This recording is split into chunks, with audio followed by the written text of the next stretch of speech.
les meilleures vannes viennent sous la douche ou au moment de se coucher. C'est-à-dire au moment où vraiment reprendre le téléphone pour écrire une petite note, t'as la flemme absolue, tu te dis je vais m'en rappeler le lendemain, c'est sûr. Le lendemain, tu t'en rappelles jamais. Il faut vraiment prendre son téléphone, la noter tout de suite. Et c'est vrai que j'ai la chance d'avoir mais que des galères. Donc j'ai même pas besoin d'écrire des vannes. En fait, j'ai juste à retranscrire ce que je vis au quotidien.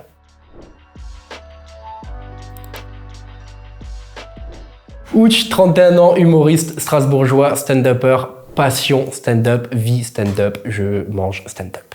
Moi, le stand-up, depuis tout petit, je sais que je veux faire ça vraiment depuis que j'ai 6 ou 7 ans, depuis les premiers Jamel Debbouze, Gad Elmaleh, comme tout le monde.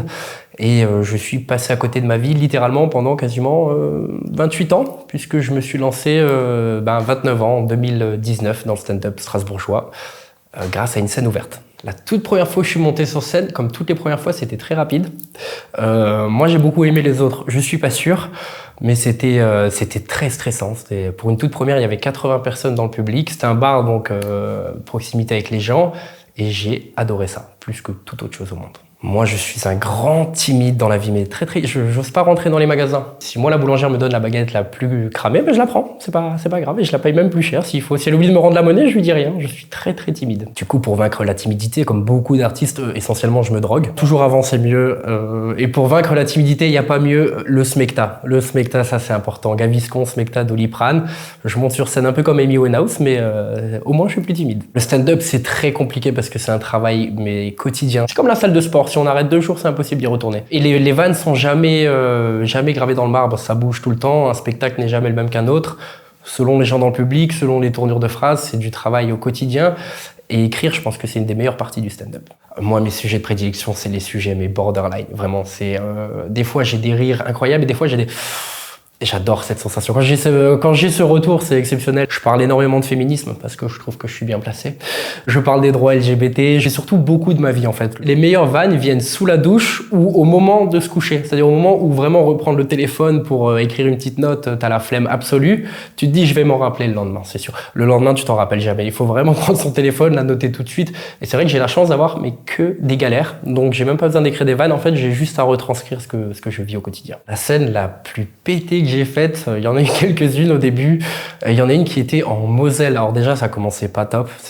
Il fallait sentir le bourbier.